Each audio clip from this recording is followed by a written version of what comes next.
Coucou Céline, bienvenue sur Gizmo. Salut, merci. Je suis ravie de t'accueillir dans ce nouvel épisode qui va être un peu différent des autres parce que justement on va quitter un peu le banc des artistes pour s'attaquer à celui de la production avec lequel j'ai commencé déjà grâce à toi à découvrir pas mal de choses en off quand on a un petit peu discuté et préparé cet épisode-là. C'est assez mal connu justement des artistes et c'est très peu, voire pas du tout évoqué dans les écoles. Donc ça me fait vraiment plaisir de t'accueillir pour ça, pour qu'on en parle ensemble, de ce que c'est la production pour toi, ce que ça apporte, et comment t'en es justement arrivé toi à t'intéresser à ça. Je vais pas plus teaser le contenu de l'épisode, même si je suis très excitée à l'idée de discuter de tellement de choses avec toi. On va rentrer dans le vif du sujet. Pour ça, je veux bien que tu commences par te présenter à ceux qui nous écoutent et puis que tu nous expliques justement ta formation et comment de cette formation t'es arrivé à t'intéresser à la production. Yes. Donc, je m'appelle Céline, j'ai 30 ans, ça fait 7 ans maintenant que je bosse en prod. À la base, et c'est ce que tu suggérais, je ne viens pas du tout de la prod, je suis graphiste, j'ai une formation graphiste, je sors de Superinfocom, j'ai été diplômée de Superinfocom Valenciennes en 2013. Parce qu'à la toute base, je voulais faire de l'enviro pour des jeux vidéo, donc tu vois, je viens de très loin. C'était ça qui me bottait. Quand j'étais ado, je jouais beaucoup à des jeux vidéo, notamment des point and click, adaptés de l'univers de Jules Verne, etc. Et j'étais fascinée par les environnements de ces jeux et le côté immersif. Et c'est comme ça que j'ai atterri dans la 3D, que je me suis renseignée et je suis tombée sur Superinfocom. À l'époque, il y avait le forum de Superinfocom aussi. Je me suis pas mal renseignée là-dessus et voilà, c'était cette école et pas une autre. J'ai fait que ce concours-là après mon bac. C'était celle-là, pas une autre. Et j'ai été admise, j'ai fait mes 5 ans. Et en fait, en 4e année, on avait un film de 1 minute à faire individuellement. Et pendant cette année-là, ils nous ont du coup donné des cours de gestion de prod. Enfin, on a une intervenante, en tout cas en prod, qui est venue, à la base, qui venait juste pour nous expliquer c'est quoi une nomenclature, c'est quoi un planning, pour qu'on puisse s'auto-gérer sur nos films, quoi, en gros. Qu'on finisse pas avec des fichiers nommés final, ok, ok, underscore, ok, underscore, underscore, ok, ainsi de suite, comme on connaît tous. Donc voilà, et en fait, ça m'a ouvert l'univers de la gestion de prod que je connaissais pas du tout avant. Comme tu disais, en fait, on n'en parle pas dans les écoles de graphistes, ni pour juste notre connaissance personnelle du secteur, ni pour éventuellement ouvrir des vocations. Et quand j'ai découvert ça, ça a fait dans ma tête en mode c'est ça en fait que je veux faire. C'est-à-dire qu'en fait, ça me permet de bosser dans l'animation, qui est un milieu qui me fascine depuis des années. Et puis les gens en fait de l'animation, je me sens trop bien au milieu de ces gens, quoi. Pour la première fois, quand je suis arrivée à Spinfocom, je me sentais vraiment à ma place. Et donc ça me permettait de bosser dans ce secteur-là, et en même temps, ça me permettait de mettre à bon escient mes compétences, parce que je suis quelqu'un qui est très carré, légèrement contrôle freak. Voilà, qui aime quand les choses sont organisées, sont dites. J'aime bien gérer, tout simplement. Donc c'était parfait. Ça matchait sur les deux tableaux. Et bon, j'étais quand même déjà en 4e année. Quand j'en ai parlé avec mes parents, ils m'ont dit oui, bon, ce serait peut-être bien quand même que tu aies jusqu'au diplôme. Donc j'ai fait ma 5e année pour valider mon diplôme à Spinfocom. Et en parallèle, en fait, j'ai passé le concours des Gobelins au LGPA. Donc ils ont une année de formation prod qui est liée au département cinéma d'animation. Ils appellent ça donc la LGPA, licence gestion de production audiovisuelle. Et c'est une licence qui est en partenariat avec l'université de Marne-la-Vallée. Donc en fait, tu as un premier semestre qui est plus dédié au live, télévision, documentaire, plateau télé. Et un deuxième semestre qui se passe du coup au Gobelin, qui est plus dédié à l'animation. Donc, du coup, ça fait une promo de 20 à 30 personnes qui viennent de tous horizons. Faut juste avoir au moins un diplôme de 2 ans avant. Mais du coup, c'est hyper enrichissant parce que tu as des gens qui viennent d'écoles de commerce, de BTS de BTS gestion de prod, pardon, d'écoles d'animation, et encore que dans ma promo, je crois que j'étais la seule. Enfin voilà, en tout cas d'univers assez variés et avec des envies assez variées derrière. Et c'est une formation par contre, donc qui est en alternance. Moi, j'avais fait mon alternance du coup chez Méthode Animation, ça s'appelle Kids and Family maintenant. on Entertainment. Donc j'avais fait mon alternance là-bas et comment tu te souviens justement quand cette intervenante elle est venue et vous a un peu fait une grossière image de ce qu'était la production pour justement vachement s'adapter à des étudiants qui en avaient jamais entendu parler. Ce qui vraiment, toi, t'as fait tilt et déclic, où tu t'es dit, bah attends, je vais peut-être envisager finalement cette voie-là, alors que, un peu comme tous les étudiants, t'étais pas forcément sensibilisé, et au-delà de l'aspect rigueur et gestion qui avait l'air, toi, de te correspondre un peu plus par rapport à ta personnalité, est-ce qu'il y avait autre chose qui t'a attiré pour au final un peu changer ton fusil d'épaule et te dire, c'est la production qui m'intéresse? Alors en fait, non, enfin pas plus en tout cas que ce que je t'ai dit, parce que l'intervenante, bien que très compétente et tout ce que tu veux, elle nous a pas transmis une passion. J'ai pas senti une passion de la gestion de prod, si tu veux quoi. Je sentais que voilà, elle venait avec certains objectifs à remplir dans sa transmission de connaissances. Et après, je la blâme pas parce que maintenant que j'enseigne aussi, c'est pas simple d'enseigner à des étudiants graphistes et de les intéresser sur la gestion de prod. Hein. En vrai, il y en a beaucoup qui n'ont rien à faire de savoir comment ils doivent nommer leurs fichiers et sur la gestion du planning, ils sont en mode ça passe et puis c'est tout. donc vraiment, je la blâme pas, mais non, il y a pas. En tout cas, ça vient pas d'elle en tant que personne. C'est vraiment juste juste de savoir qu'il y a un corps de métier qui existe pour organiser les projets. En fait, Okay. c'est bête, hein, mais jusqu'alors, je ne savais pas. Pourtant, j'avais fait un stage entre ma 3e et 4e année. C'était chez Forêt Bleue VFX, je ne sais même pas si ça existe encore. C'était le studio de... J'écorche toujours son nom, Tatampoulos ou Tarampoulos, celui qui a fait iRobot.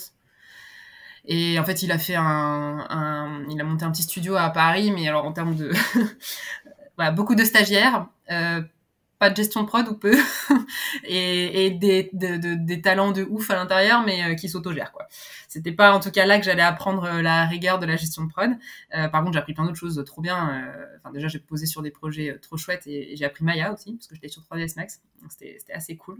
Et l'ambiance du studio était très chouette.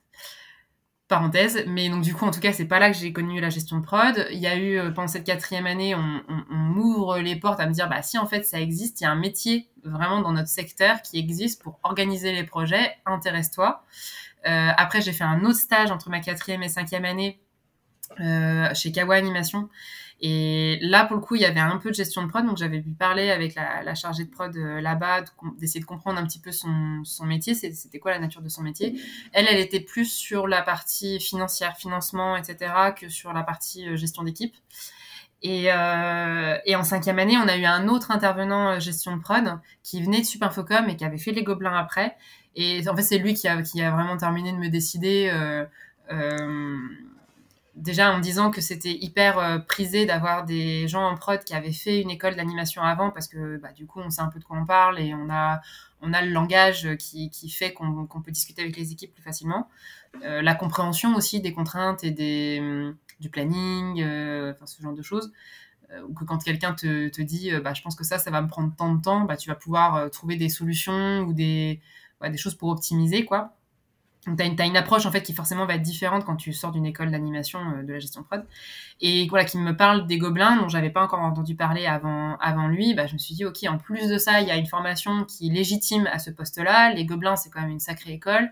Voilà, enfin, il faut que je tente. On verra bien, quoi. Au pire, j'ai pas le concours. Et je sors de l'école, je commence à bosser en studio et puis peut-être que j'arriverai à évoluer en gestion de prod derrière de fil en aiguille, quoi. Donc voilà, donc en fait ça a commencé en 4e année, puis ça a continué à cheminer après pendant l'été, pendant la 5e année, et jusqu'à passer le concours, ce qui était quand même assez sport de faire mon film de fin d'études et de préparer le concours des Gobelins, parce que j'y ai mis du cœur et vraiment je me suis préparée, surtout pour la partie culture générale et tout. Et puis et voilà, je me suis retrouvée au milieu de cette promo de tous horizons, hyper enrichissante, mais par contre, ce que j'ai trouvé dommage, c'est que c'est une formation très axée quand même sur le financier. Au final, j'ai eu le sentiment qu'on me formait plus à être productrice déléguée que d'être chargée ou dire prod au contact des équipes. En ça, l'alternance, elle était bien parce que en fait, du coup, c'est l'alternance qui comblait ce manque-là. En tant qu'assistante de prod, j'avais des gens dans une équipe. Je devais communiquer par mail avec des studios extérieurs, prestataires, récupérer des fichiers, gérer avec le monteur. Enfin, voilà, les petites tâches d'assistant de production, mais qui étaient déjà un bon aperçu en fait de ce qu'est la prod.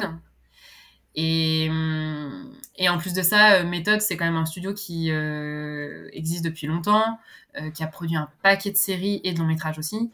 Donc en fait, c'est rodé chez eux. Et en termes de contexte, c'est plutôt bien pour apprendre la prod aussi, quoi.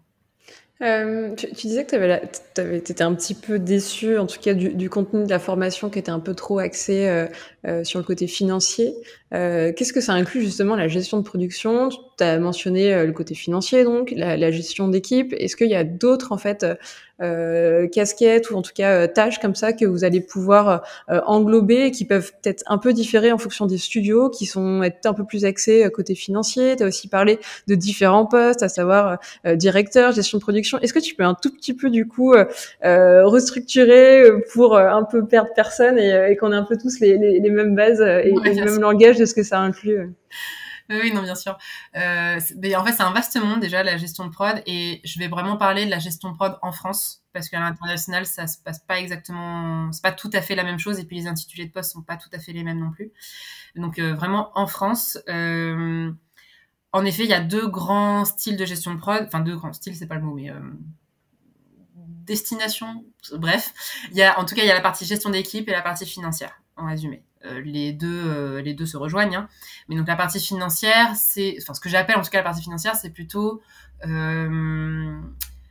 comment tu montes un budget de film. Déjà, comment tu le devises, c'est deviser un film, savoir faire le plan de financement, donc comment tu vas financer ce budget-là, à quelle porte tu dois aller toquer, quelle aide du CNC tu vas demander à quel moment, quelle aide régionale, en fonction du nombre, du pourcentage comment je vais dire ça, du pourcentage de fabrication que tu vas faire sur un certain territoire, ça va te permettre d'accéder à certaines aides.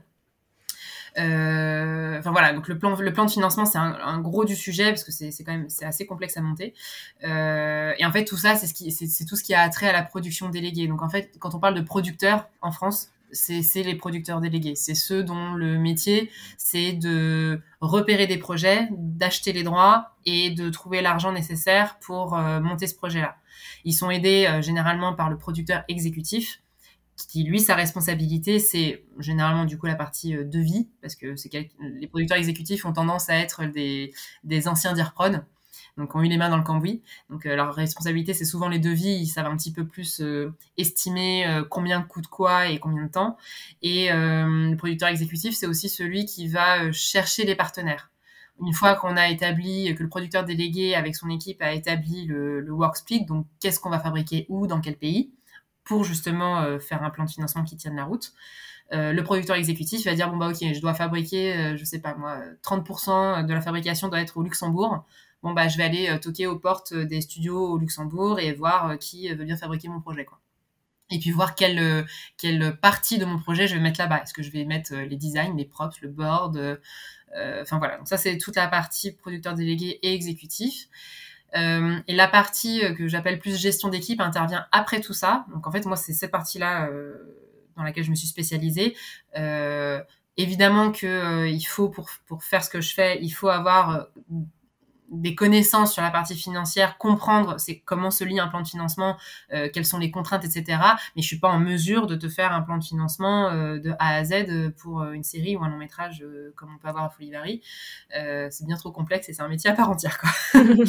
Et donc voilà, donc moi mon métier c'est directrice de production. Donc il y a dans la gestion d'équipe, il y a assistant de prod, chargé de prod, directeur de prod. Et nous on intervient grosso modo une fois que le projet est écrit ou en cours d'écriture si c'est une série, que toutes les décisions majeures dont on a parlé ont été décidées. Et le réalisateur est déjà là, enfin on sait déjà qui va réaliser. En gros, le gros du projet a déjà été décidé et on te file les clés du truc et on te dit voilà, ça c'est ton planning, voilà le planning qu'on a décidé, tu dois livrer le film, je sais pas moi, Annecy 2022.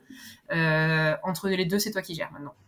Ouais, Voilà, t'as l'air mature à ce moment-là et ouais. après à toi d'en fait de tenir le projet et s'assurer que par rapport aux contraintes qui te sont justement révélées et les délais que tu as, il faut qu'ils tiennent en fait dans C'est cette ça. timeline et que tu fasses tout rentrer et c'est à toi derrière de t'organiser et d'organiser les équipes. Ouais, moi mon boulot c'est de synchroniser. Alors c'est mon boulot parce que je travaille dans un studio de production délégué, Mm. Folivari, dans lequel on fabrique tout ou partie de nos projets. Moi, les projets que je gère, c'est des projets 3D de Folivari et ce qui n'est pas encore le corps de métier de Folivari, donc on fabrique ça avec des prestataires extérieurs. Enfin beaucoup Blue Spirit en fait c'est vraiment notre partenaire depuis des années, c'est Blue Spirit, hormis Sam Sam le film qu'on a fait chez MacGuff. Mais donc du coup voilà, moi je gère ces projets là et donc en fait en équipe interne j'ai la partie pré-prod, donc j'ai ouais, la supervision d'écriture, les réals, l'assistant réal, jusqu'à le montage, les designs, tout ça. Une fois qu'en gros c'est prêt à partir en 3D, ça part chez Blue Spirit et après c'est eux qui nous envoient des épisodes à checker et le réal qui dit c'est ok, c'est pas ok. Et après je prends aussi le relais sur la partie post-production. On a des prestataires qui s'en occupent.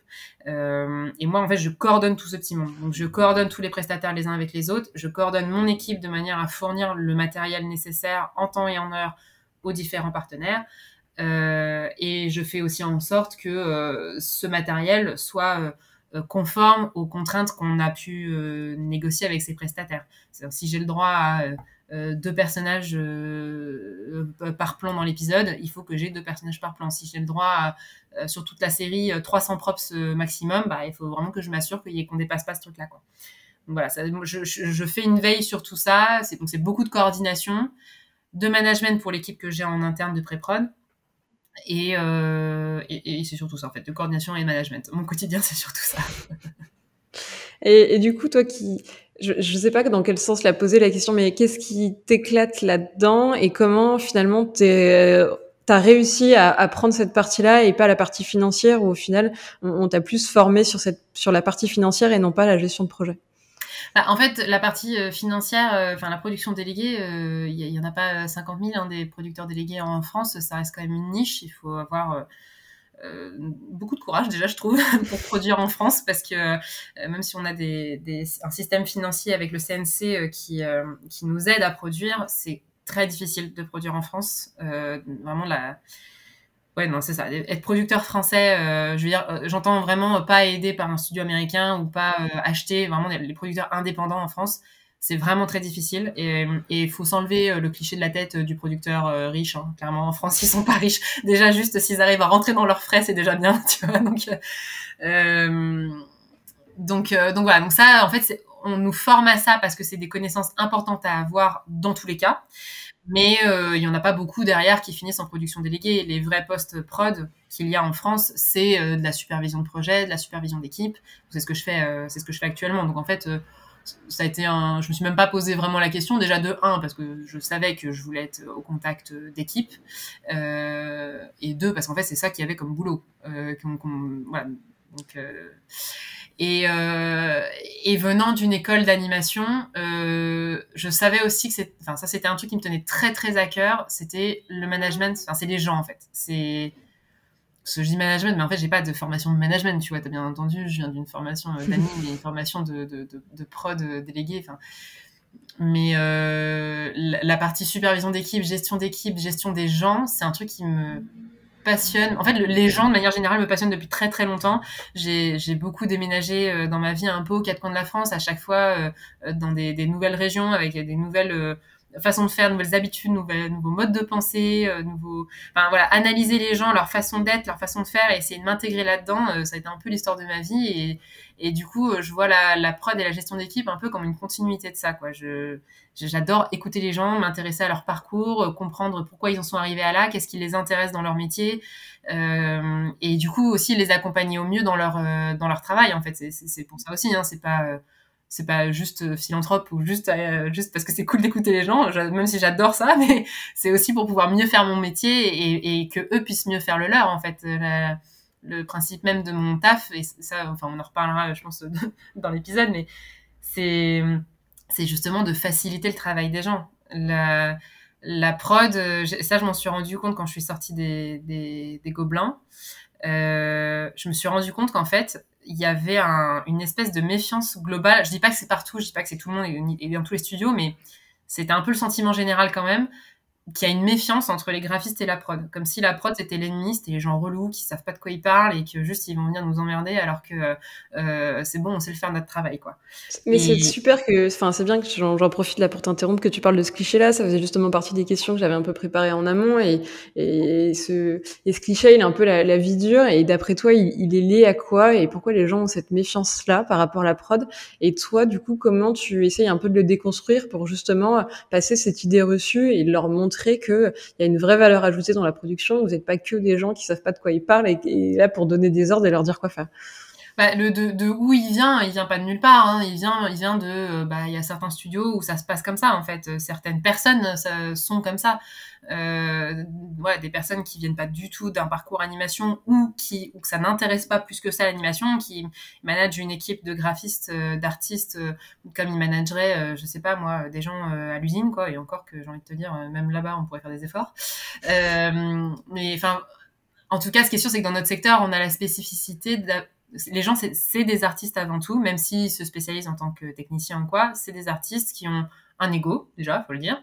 C'est pas mal, hein, mais c'est une réalité. C'est des gens qui ont une sensibilité, donc tu peux pas juste débarquer comme ça avec tes grosses pattes et leur dire tu fais ci comme ça et tu me le rends à telle heure. En fait, les gens, ouais, enfin, faut les respecter aussi, quoi. Et c'est pas toujours le cas notamment, en fait, plus tu grossis dans les studios, plus ça devient des grosses prods, moins les gens ont le temps de se préoccuper des gens. Et donc, en fait, pour moi, il y a une concomitance de beaucoup de choses. Il y a les grosseurs de projets qui font que bah, ça multiplie les équipes, ça enlève du coup le côté humain. Il y a le background de la personne en prod qui est pas forcément toujours passionné par le métier ou ne serait-ce qu'intéressé, même sans parler de passion, intéressé par le secteur et intéressé à comprendre c'est quoi la spécificité de ce secteur. Et après, tu as aussi des graphistes qui veulent juste pas faire un effort d'entendre ce qu'a à dire la prod et ce qu'est le métier de la prod et nos contraintes, en fait. Il y a un petit peu de ça aussi, hein. Ouais, t'as des personnes où quand tu vas leur expliquer que bah oui mais là il y a des quotas ou bah là en fait le truc il a été négocié comme il a été négocié et que d'ailleurs c'est pas moi qui l'ai négocié, c'est juste tu vois c'est les contraintes qu'on a et puis c'est tout, ça fait partie de nos boulots en fait de les respecter. Et t'as des gens qui vont bougonner pendant des mois en mode c'est pas comme ça qu'on fait et puis ils me saoulent avec leur quota et puis leur machin. Ouais, enfin, mais ça c'est aussi une responsabilité des écoles, hein, qui laissent croire à beaucoup de graphistes qui vont pouvoir faire tout ce qu'ils veulent comme ils veulent, mais en fait la réalité, c'est que toute une carrière d'intermittent, en freelance, c'est encore autre chose, mais d'intermittent, tu auras toujours quelqu'un en gestion de prod au-dessus de toi qui va te dire, qui va te donner un cadre, en fait, quoi, dans lequel il faudra rentrer. Et ça, c'est un truc que je mets du cœur aussi, comme je disais que j'enseigne dans des écoles, je mets du cœur aussi à préparer les étudiants à ça, à leur faire comprendre que les études, il faut qu'ils s'éclatent, parce que justement, c'est un milieu où ils ont encore pas mal de liberté, même s'il y a quand même un cadre dû à l'école. Mais après, ouais, le cadre, il va se resserrer. Justement, qu'est-ce que tu leur dis à ces étudiants pour leur faire une introduction à qu'est-ce que c'est la production et peut-être planter des graines, en tout cas des graines qui toi te sont chères sur la production pour les graphistes et non pas la production telle que certains peuvent s'arrêter sur un stéréotype pour justement peut-être les aider un peu plus facilement à collaborer et avoir une vision un peu plus d'ensemble des projets qu'ils seront amenés à faire en sortant de l'école. D'ailleurs, ça rejoint une question que tu m'as posée tout à l'heure, que j'ai oublié d'y répondre, mais quand tu disais qu'est-ce qui m'intéresse, etc., aussi dans la gestion de prod. Mais en fait, donc la gestion de prod, c'est dans les grandes lignes, donc comme on disait, c'est coordonner, manager, organiser. Mais dans le quotidien, c'est pour moi, ça commence déjà au moment des entretiens. J'ai beaucoup de mal, par exemple, à arriver dans une équipe où les gens ont déjà été recrutés avant, parce qu'en fait, à l'entretien, il y a un espèce d'accord tacite qui se fait avec la personne. En fait, tu vois, déjà, il il y a une sensibilité mutuelle. Je vais sentir en fait si la personne, je la sens bien, je vais la sentir bien dans cette équipe-là. Je vais composer en fait mon équipe en fonction des profils. Je vais pas juste prendre les gens pour leurs compétences techniques. Il y en a plein des gens qui sont techniquement bons, mais je vais regarder aussi la personnalité des gens parce que je vais pas recruter les mêmes types de profils. Si je suis dans une prod avec des gens qui ont beaucoup de caractère, tu vois, je vais pas prendre quelqu'un qui va être tout timide et qui va se faire écraser. À l'inverse, si j'ai une équipe assez réservée, tu vois, à l'écoute ou bienveillante, je vais pas prendre quelqu'un qui arrive avec ses grosses pattes, tu vois, qui va complètement bousculer la dynamique d'équipe. Et ça, c'est un truc qui se fait dès l'entretien, en fait, dès le recrutement. Donc ça, c'est la gestion de prod, elle commence à ce moment-là. Ensuite, elle commence sur comment tu intègres les gens dans ton équipe, comment tu leur présentes le projet, comment tu comment tu leur présentes les contraintes, etc. En fait, quelqu'un ne peut pas faire un bon travail artistique s'il ne sait pas précisément qu'est-ce qui est attendu de lui, mais pas juste en termes de technique, quoi, en termes de comment tu dois présenter ta planche design. Je sais pas, il y en a tellement des exemples, mais tu vois, faut être assez bienveillante et accessible en fait quand tu intègres les gens dans ton équipe pour être sûr qu'ils se sentent bien, être sûr qu'ils ont bien ce qu'il leur faut pour bosser. C'est-à-dire que si la personne par exemple est habituée à bosser sur Cintiq, te démener pour aller chercher une Cintiq quelque part, même si c'est un peu la guerre parce que t'en as pas assez dans ton studio, mais tu sais que cette personne-là, elle fera pas du bon boulot si elle n'est pas sur Cintiq parce qu'elle est habituée, voilà. Voilà, c'est se défoncer pour son équipe. Et donc ça, c'est un peu ce que j'explique à mes étudiants.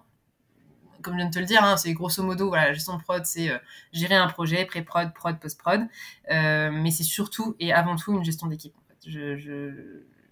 Et par exemple, ça m'intéresse absolument pas d'aller dans des studios qui sous-traitent tout ailleurs et que, en fait, dans ton studio, tu as juste l'équipe prod, quoi. Ça ne m'intéresse absolument pas. Moi, ce qui est là où je m'éclate, c'est quand je suis avec les gens, quoi. Je radote beaucoup, hein, mais parce que c'est vraiment c'est vraiment le corps de de ce qui me passionne, quoi. Et comme tu le disais, des fois la production elle est totalement détachée, comme elle peut être intégrée, et donc dans ces cas-là, t'es direct en lien en fait avec les équipes qui vont produire. Non, c'est ça, c'est que justement tu me parlais aussi enfin quand tu parlais de détaché, etc. Il y a une autre chose aussi, c'est qu'en effet souvent la prod a tendance à se mettre un peu dans son coin, dans un bureau, tu vois, bien à part. En fait, c'est un peu les gens que tu vois jamais et qui débarquent quand il y a un problème pour te dire je veux ça à telle heure, quoi. Et ça c'est pas toujours bien reçu et je peux comprendre. Moi, j'aimerais pas qu'on fasse ça aussi. Et moi, depuis le début, depuis que je peux, depuis que j'ai le choix, je suis installée au milieu de mon équipe tout le temps. Ça me permet d'entendre ce qui se dit, donc de faire partie de la dynamique de l'équipe, de réagir facilement aussi si jamais j'entends qu'il y a un problème. Et vice versa, en fait, les gens du coup m'intègrent aussi dans l'équipe et donc du coup, il n'y a pas cette méfiance en fait qui se crée. Ça, c'est quelque chose où on m'a souvent, ça n'a pas toujours été bien vu par mes hiérarchies. Parce que quand tu es en prod, tu as aussi des discussions confidentielles. Tu as des problématiques que tu ne dois pas partager avec ton équipe parce que c'est pas de leur ressort et que ça les regarde pas. Et voilà. Mais j'ai trouvé l'entre-deux. En fait, déjà, j'ai un ordinateur portable. Donc vraiment, si j'ai un truc important, je prends mon ordinateur et puis je change de pièce. Mais la majeure partie du temps, je suis au cœur de l'équipe. Et ça change tout en fait sur la confiance que les gens peuvent avoir en toi dans la prod. Et donc, ils vont plus facilement te dire quand ils ont un souci, un problème, tu vas pouvoir résoudre plus facilement ce problème-là. Sauf que toi, tu peux pas faire ton taf, en fait, si justement tu sais pas ce qui se passe dans ton équipe. Et c'est ça le problème aussi de la distance, de la méfiance qu'il peut y avoir entre les deux pôles. C'est qu'en fait, toi, en prod, t'es à distance, donc t'entends rien. Et puis, du coup, t'as l'impression que tout va bien, tu fais tes petits trucs de ton côté, t'as la gestion avec tes partenaires, etc. Mais ton équipe en elle-même, tu vas pointer ton nez de temps en temps et dire ça se passe bien. Et puis en fait, ils sont en train de se démerder. Il y a un shot qui est en retard. Ils ont essayé de leur revenir en arrière. Enfin, tu vois, ils vont se démerder. Ils sont pas bêtes, quoi, tu vois. Ils savent très bien se débrouiller. Mais ils vont peut-être pas le faire toujours dans l'ordre le plus optimisé ou ils ont pas forcément le tableau d'ensemble parce que c'est pas leur travail, en fait, justement, d'avoir le tableau d'ensemble, de se dire, tiens, si je prends cette décision-là, ça va impliquer ça après, mais ça va aussi peut-être impliquer ça avant. En fait, eux, ils vont avoir peut-être que ça du tableau au lieu d'avoir ça parce que, eux, ils ont la tête dans le guidon et c'est normal. Et la prod, ça sert à ça aussi. Ça sert à avoir constamment une vision d'ensemble de tout ce qui se passe, des contraintes et des problématiques et du coup, de pouvoir prendre les décisions au mieux en incluant les gens. Ça aussi, c'est un autre truc que j'ai mis en place depuis Pachamama, je crois, donc ça fait déjà quelques temps. Tous les vendredis matin, je fais une réunion d'équipe avec toute l'équipe où on fait le tour du projet de là où il en est, département par département. Et donc les départements où j'ai les équipes qui bossent dedans, après je leur fais un tour de table aussi pour savoir comment ça se passe pour eux, est-ce qu'ils ont des contraintes, des problématiques particulières. Et ça permet aussi du coup aux différents départements de se parler en une fois en fait, alors que tu te rends compte que dans le quotidien on pense pas forcément à... En fait, t'as besoin de te poser autour d'une table et de prendre un temps dédié parfois pour réfléchir et se dire ah ok, attends, là il y a ce truc là quand même, ça vraiment casse-pied, là c'est vraiment compliqué, peut-être que si j'en parle avec machin ça va être plus simple. Et en fait cet espace là va permettre ces discussions. Et aussi en fait je me suis rendu compte que de faire, comme moi je suis vraiment côté production déléguée, j'ai vraiment le topo global du film et de la série du début à la fin, vraiment toutes les étapes. Et ça les intéresse vachement les équipes parce que du coup ça leur permet de mieux savoir comment ils s'articulent dans la fabrication, qu'est-ce qui se passe avant, qu'est-ce qui se passe après. Ils ont fait telle étape à ce moment-là, puis en fait 2 mois plus tard je leur reparle de la phase d'après ou sur laquelle on rencontre un souci lié à cette première étape. Et ça en fait la personne, si je lui dis pas à ce moment-là, si on n'a pas cette occasion, elle peut pas progresser non plus dans son travail. Donc en fait, d'avoir cette vision d'ensemble, ils se sentent beaucoup plus inclus dans un projet et c'est fédérateur. Et 2, ça leur permet de progresser en fait différemment aussi que juste quand ils ont le nez dans leur département à eux. Et ça leur permet d'avoir, comme tu dis, beaucoup plus cette vision d'ensemble. Et quand tu as l'impression de faire partie d'un projet, qu'on te donne cette place et puis qu'on te donne cette visibilité, tu es aussi beaucoup plus impliqué et dedans. Et c'est là aussi, normalement, tu fédères un peu plus facilement les équipes. Ce qui est aussi... Et ces choses-là, en fait, que je disais, je les ai mises en place depuis Pachamama, mais avec mon actuelle réalisatrice et assistante réal, avec qui je bossais déjà sur Pachamama. Parce qu'en fait, toutes les trois, ça a été vraiment un coup de foudre professionnel, toutes les trois, quand on s'est rencontrés. Et on a une vision très commune de la gestion humaine en fait, de ce qu'on a besoin d'impulser en fait dans une équipe pour que les gens se sentent bien. D'ailleurs ça me fait penser à ton épisode avec Peyo, justement, c'est vraiment dans cette même veine. Bon, eux, ils sont bien plus loin que nous dans la recherche, mais quand j'ai écouté le truc, j'ai fait mais c'est tellement ça, et en même temps c'est tellement dur ce qu'ils ont fait. On est tellement formaté en fait à avoir des têtes pensantes qui prennent des décisions pour les autres que c'est hyper difficile de le faire à l'inverse.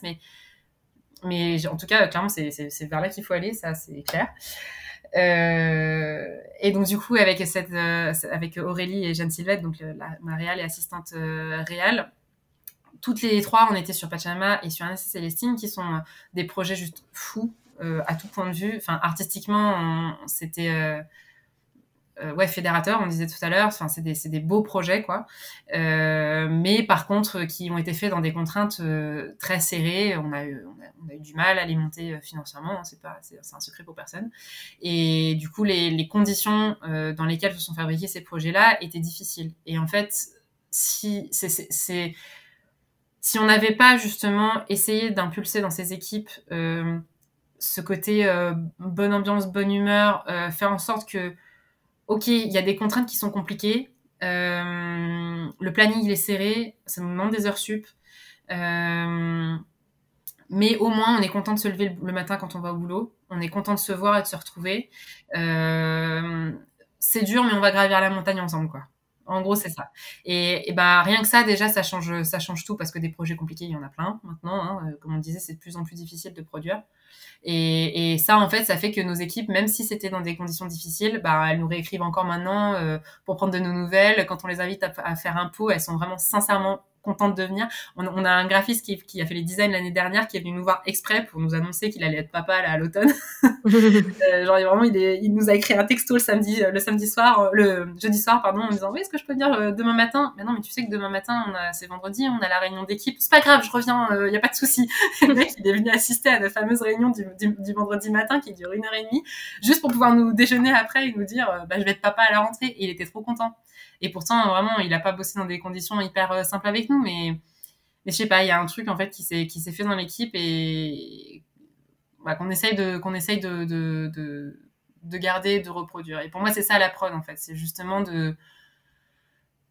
protéger au maximum les équipes des aléas. On est là pour faire éponge, en fait, de pas leur faire reposer sur leurs épaules toutes ces problématiques. Eux, leur taf, c'est de faire du mieux qu'ils peuvent dans les contraintes données, mais pas de porter toute la charge mentale qui va avec et le stress qui va avec aussi, quoi.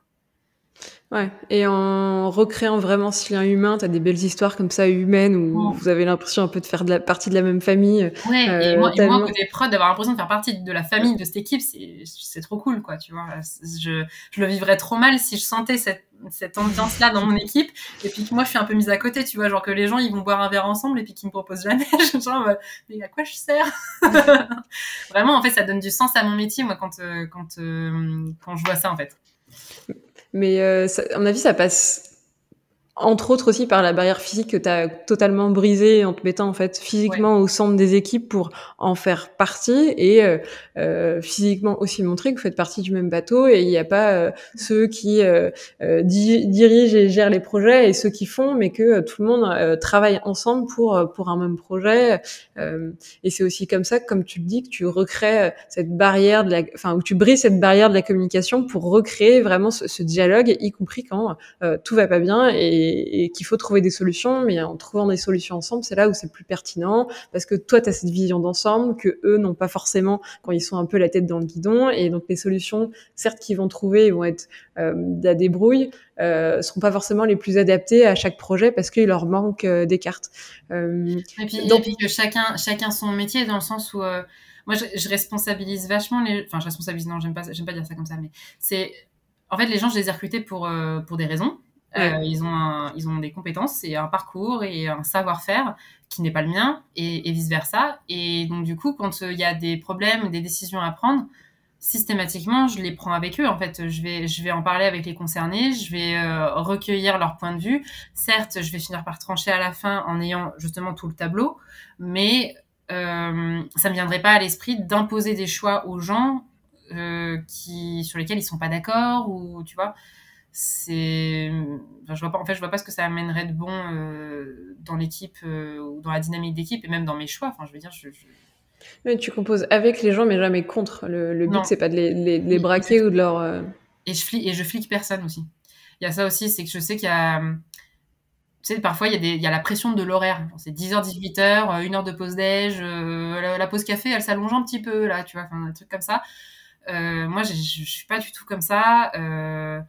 Les gens, encore une fois, s'ils sont là, c'est pour une bonne raison. J'estime qu'ils savent faire leur travail. Bah, si leur travail, il leur a pris 6 heures à faire dans la journée, eh ben, ça leur a pris 6 heures à faire. De toute façon, en fait, la plupart du temps, les gens, quand ils ont fini un truc, ils te disent qu'ils l'ont fini et puis ils enchaînent sur autre chose. Ils n'aiment pas se tourner les pouces, hein. Franchement, j'ai pas rencontré grand monde dans ce secteur qui soit là pour se tourner les pouces ou vivre au crochet d'une prod. Enfin, j'ai plutôt rencontré des profils qu'il faut calmer en termes d'horaire. Elle vient, non, mais là, en fait, il est 19h, là, genre, rentre chez toi, là, ça suffit. Et ce week-end, tu déconnectes. Et là, t'es en vacances, je veux même pas entendre parler de toi. Donc voilà, donc ça aussi, ça contribue. Et le fait que je les flique pas, ils sentent que j'ai confiance en eux. Ils savent aussi que chacun sa responsabilité, en fait. Voilà. Ça n'empêche pas de tous bien s'entendre, de parler ouvertement des choses, etc. Maintenant, on sait aussi chacun ce qu'on a à faire, et c'est comme ça que ça tourne bien, quoi.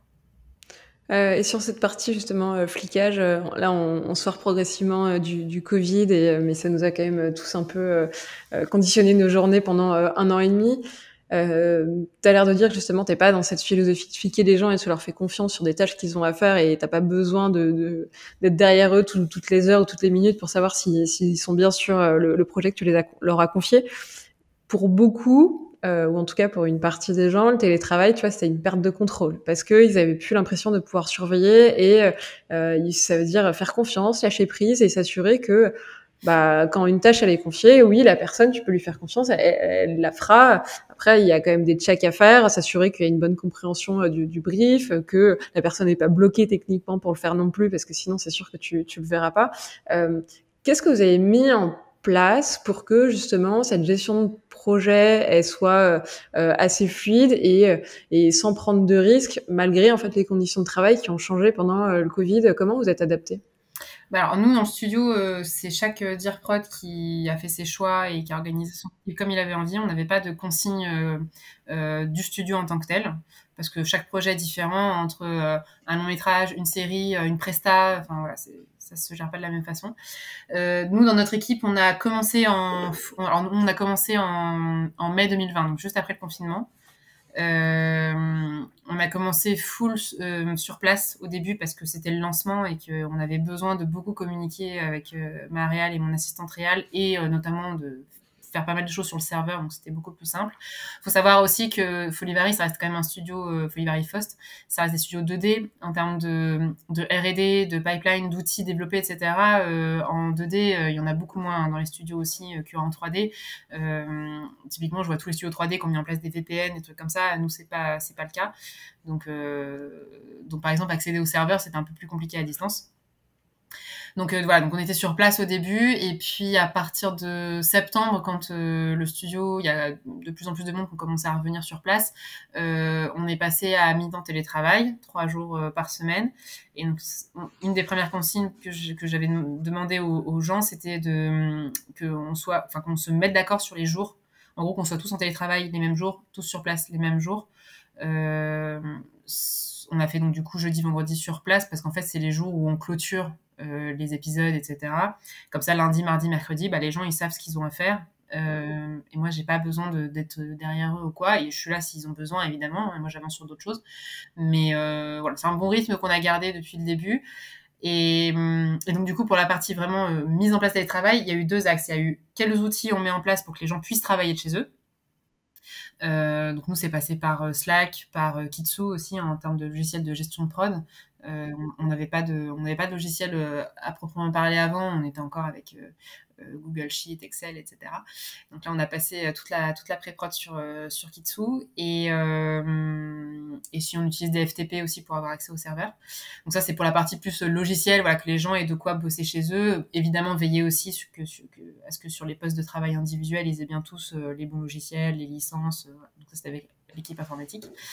Et après, sur le quotidien, comme je t'ai dit, en fait, on a fait en sorte que les jeudis, vendredis, on soit sur place pour qu'il y ait tout ce qui est de l'ordre de la réunion, de vraiment, il y a besoin de se poser autour d'une table, etc. On les condensait sur ces jours-là pour pas faire non plus des réunionites aiguës en visio le reste du temps. L'idée, c'était que les 3 premiers jours, les gens puissent être en autonomie.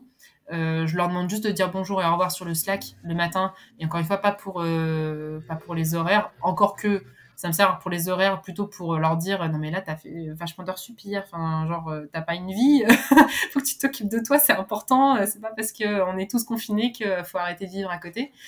Donc c'était plus voilà dans une démarche bienveillante, mais j'ai jamais emmerdé qui que ce soit parce qu'il avait un colis à récupérer dans sa journée ou qu'il fallait qu'il aille faire les courses dans la journée parce que les magasins fermaient à 19h ou que les gens peuvent pas faire du bon travail s'ils sont pas. Il y a un équilibre vie personnelle et vie professionnelle qui est hyper important. Ils peuvent pas faire du bon travail si ça va pas personnellement et qu'ils prennent pas le temps justement pour eux personnellement. Et ça, c'était un peu un des défis depuis 1 an avec tout qui était fermé le soir, etc. C'était de veiller à ce que les gens explosent pas en vol, quoi. Parce qu'en fait, ils avaient que ça à faire que de bosser. Très bien, on pourrait se dire que c'est pour le bien du projet, mais non, c'est pas pour le bien du projet, surtout sur des séries, surtout pour des postes où les gens ils sont là entre 6-9 mois, voire 1 an et demi, 2 ans pour mon poste ou celui de la réal et de l'assistante réal. C'est des marathons en fait. Donc si les gens se tapent 10 heures de travail par jour pendant des mois sans décompresser, ils vont juste exploser en vol. Et c'est arrivé 1 fois ou 2, hein. En décembre, l'équipe, il était temps que les vacances arrivent.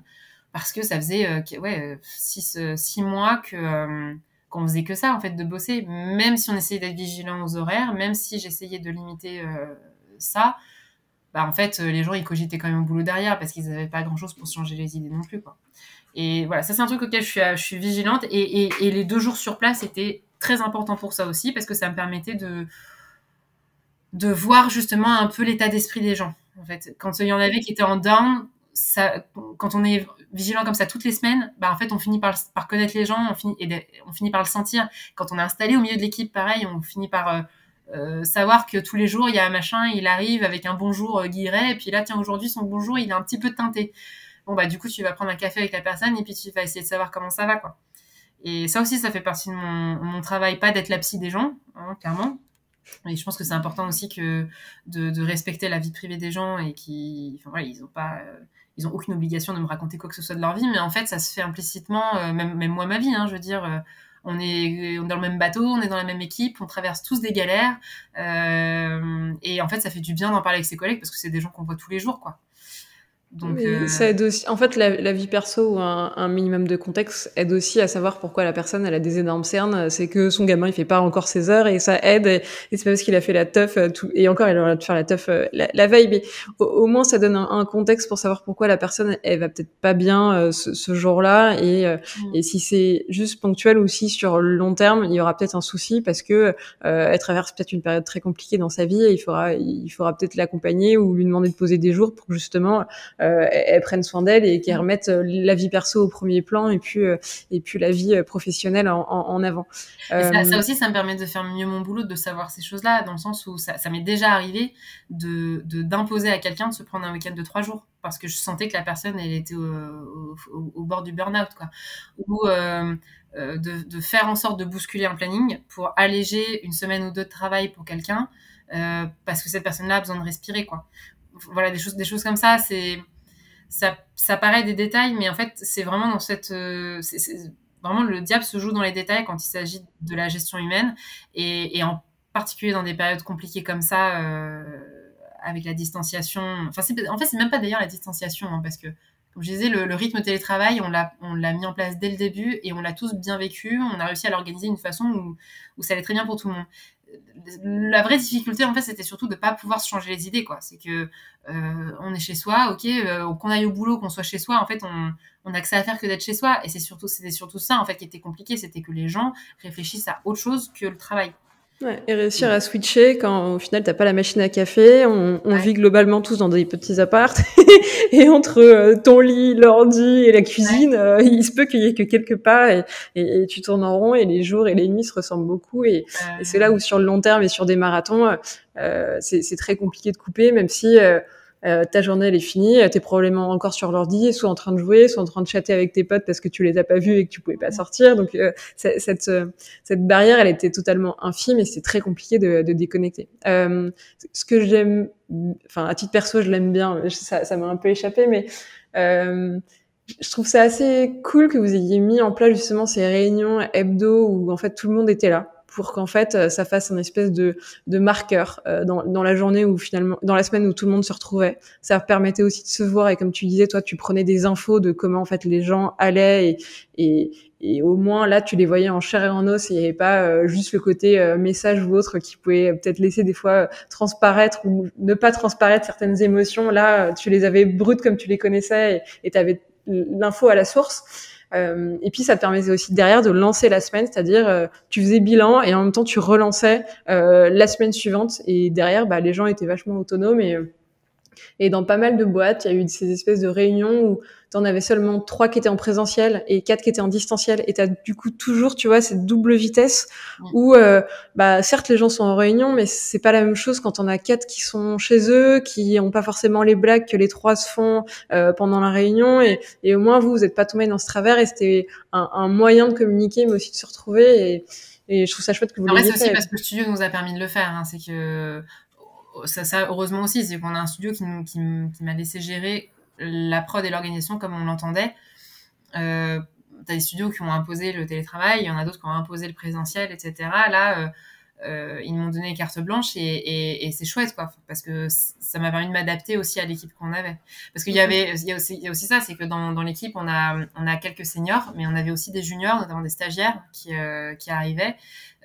Ça aussi, comment t'intègres un junior, un stagiaire dans ton équipe, comment tu le formes, etc. quand t'es en télétravail.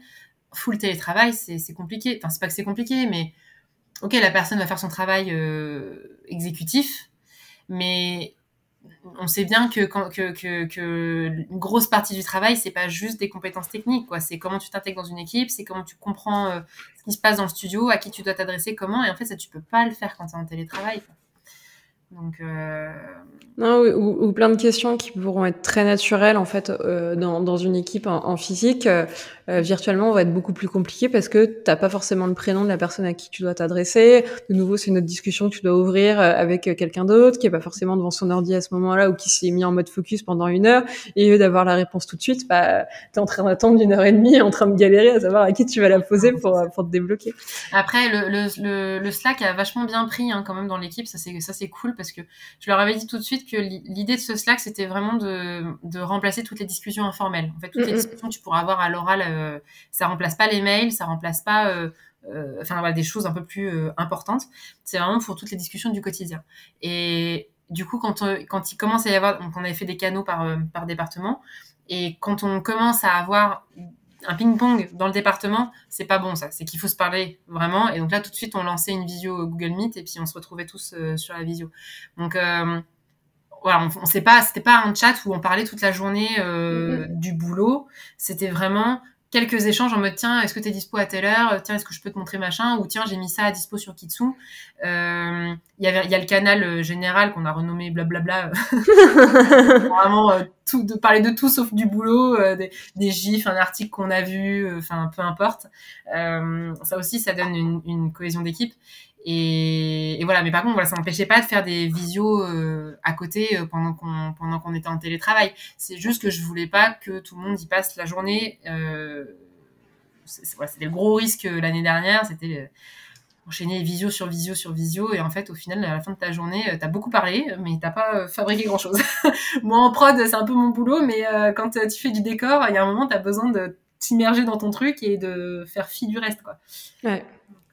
Est-ce qu'il y a d'autres axes comme ça sur lesquels tu travailles ou tu réfléchis pour justement soit donner un meilleur cadre aux artistes, soit améliorer la cohésion d'équipe? Est-ce que tu as d'autres réflexions comme ça pour lesquelles tu es encore en train de travailler, qui vont peut-être émerger pour de nouveau toujours améliorer cette production et aider en fait et toujours aller dans le sens de la production mais pas contre les artistes?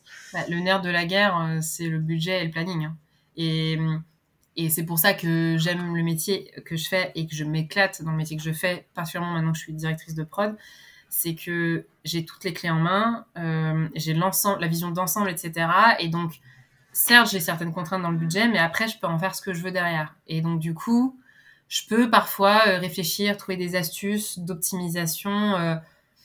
Un exemple assez concret sur MS et Célestine, par exemple, c'était le storyboard. Le storyboard, c'est un corps de métier où il y a beaucoup d'abus. Le système de forfait, etc. De donner un certain délai aux borders, et puis que s'ils dépassent, c'est pour leur pomme en termes de salaire. Enfin, c'est d'usage. Et il y a beaucoup de discussions au niveau de la convention collective et des syndicats qui se passent ces dernières années pour améliorer ça. Mais bon, tant que ça n'a pas été acté, comment moi je fais au sein de mon équipe pour éviter ce genre de choses. Et par exemple, nous, on avait le budget pour 4 personnes en board. Et pour X ou Y raison, on a dû au final finir à 3 boarders. Et en fait, plutôt que de recruter une 4e personne, on a préféré recruter une assistante bordeuse, que tu connais d'ailleurs, c'est Cindy, que tu as reçue il n'y a pas si longtemps.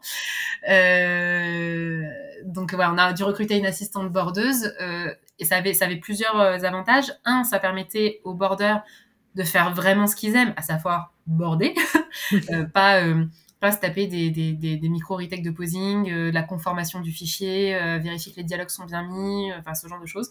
2, ça permettait à quelqu'un junior qui veut absolument faire du board de se lancer, parce que c'est galère en storyboard. Et 3, ça me permettait du coup de donner des vrais délais à chacun des postes, en mode toi d'attendre jour, et si ton board il est pas fini, on verra ça à l'étape d'après. Et en fait, côté réel, ça lui permettait aussi de se dire, bon, je fais un maximum dans le temps qu'il y a, je donne tant de retake au border, il fait ce qu'il peut, mais si le volume qui reste, on le voit avec la personne là, et s'il en reste encore après, logiquement, si ça passe tous ces filtres là, c'est que c'est pas très grave si on les fait pas. Alors que là, dans le système de forfait, il y a un peu moi j'ai besoin de tout ça, tu le fais et puis c'est tout. Et des fois, c'est un peu difficile, si tu veux, de hiérarchiser les choses. Et en fait, autre chose aussi qu'on avait mis, c'est que ça a demandé énormément de préparation de la part de ma réalisatrice en amont. On n'avait pas de chef board. Du coup, c'est elle et mon assistante réelle qui ont fait staff, toutes les deux. Ça leur a pris beaucoup de temps, beaucoup d'heures sup. Il y a un moment, en fait, quand ça doit dépasser, ça dépasse forcément quelque part. Mais ça restait, même si, ouais, encore, vraiment, je sous-estime pas le travail qu'elles ont fait, mais ça restait plus gérable, on va dire, que si on avait juste demandé aux boarders de faire ça eux de leur côté. Et ça fait que nos boarders ont jamais dépassé d'une seule journée leur board, et que mon budget, je l'ai pas dépassé non plus derrière. Donc voilà, des fois, c'est juste de réfléchir un petit peu autrement des choses qui sont des habitudes. Je te dis pas qu'on a trouvé encore la solution parfaite, hein. Clairement, la solution parfaite, ce sera le jour où j'arriverai à ne pas faire dépasser mes storyboarders de leur délai, et qu'ils ne fassent pas des heures sup et machin, et que mon équipe encadrante ce soit pareil. Pour l'instant, on n'y est pas encore, mais petit à petit, on impulse ça. On fait aussi à chaque fin de département on demande à l'équipe en fait de faire un retour d'expérience. Donc pareil, on leur demande de réfléchir à ce qui a marché, ce qui n'a pas marché, et on se pose autour d'une table après pour quelques mois après, une fois que tout est retombé, pour en rediscuter à tête reposée.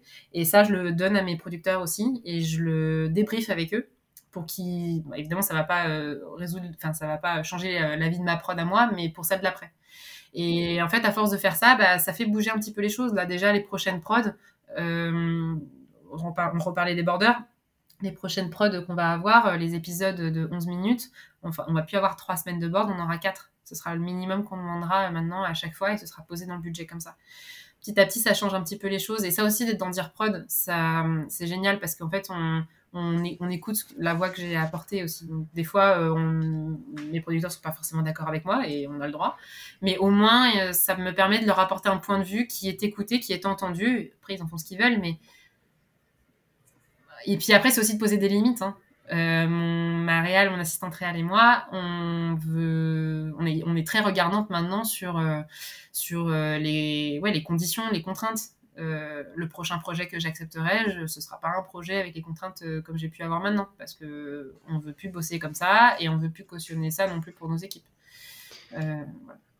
Ok, c'est assez courageux, en tout cas c'est chouette de pas se laisser embarquer par la solution de facilité, à savoir il y a un problème, on a toujours fait comme ça, c'est toujours passé, on y va encore comme des bourrins, et on continue, même s'il y en a certains qui en fait c'est ça, doivent prendre sur eux, et en l'occurrence là c'était toujours les storyboarders, d'essayer de déconstruire les habitudes pour essayer de prendre le problème autrement. Et là, tu as testé une des solutions, et au final, c'était plus côté justement réalisation, où le temps a un peu débordé, mais pour une fois, c'était pas les storyboarders qui prenaient sur eux. Et comme tu le dis très bien, t'as pas encore trouvé la solution idéale, mais progressivement, vous donnez l'opportunité de tester, d'affiner, trouver d'autres solutions, puis peut-être progressivement de les combiner pour rentrer à la fois dans des contraintes, mais en même temps, c'est ça, adapter pour que ce soit un peu plus fluide, et que ce soit pas toujours les mêmes qui doivent prendre sur eux pour au final réaliser des trucs qui sont infaisables dans les délais, et tout le monde le sait, mais tout le monde ferme les yeux là-dessus. T'as un peu évoqué justement que t'accepterais plus forcément les mêmes types de contraintes ou autres. Est-ce que tu peux un peu plus détailler ce qui pour toi aujourd'hui est un peu rédhibitoire, et qui justement te freine dans tes libertés derrière de gestion de projet et de production? En fait, ce qui est compliqué, c'est que j'entends les deux points de vue. Je suis avec les équipes toute la journée, donc je vois ce qui est faisable, pas faisable, et ce que ça donne en fait. Et en même temps, je suis aussi oreille de mes producteurs. C'est mon métier qui fait ça. Donc je sais aussi quelles sont leurs contraintes, et je sais très bien que c'est pas, surtout à Folie Varie, tu vois, c'est quand même des gens qui sont, c'est pas une boîte à fric, hein, loin de là. C'est des gens qui sont plutôt dans une optique famille, et à faire attention à leurs équipes et essayer de faire au mieux vraiment. Mais parfois, même en voulant faire au mieux, on a des tuiles de financement qui nous tombent dessus, et qui font que si on veut que le projet voit le jour, il doit voir le jour avec ces contraintes-là, quoi. Donc c'est un peu compliqué parce que je comprends les deux parties. Là,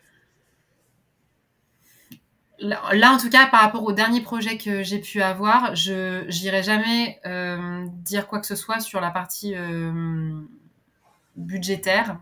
Enfin, parce que les budgets en soi sont bien faits et sont bien... Tu vois, il y a parfois des choses qui sont un peu serrées, où tu sens qu'on a dû rogner parce qu'on n'arrivait pas à financer.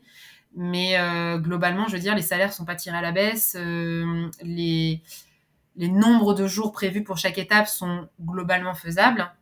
En gros, ça va. Le problème qu'on a, encore une fois, c'est le financement. C'est ça le problème, en fait. C'est qu'on n'arrive pas à financer les projets actuellement. Et qu'est-ce qui vaut mieux? Est-ce qu'il vaut mieux lancer des projets qui vont être financés à 70-80%, qui est une grosse prise de risque du coup pour le studio, mais que ça génère de l'emploi? Ou est-ce qu'il faut lancer que des projets financés à 100%? Donc, en effet, moins de prise de risque aussi pour les studios, mais du coup, moins de projets, moins d'emplois.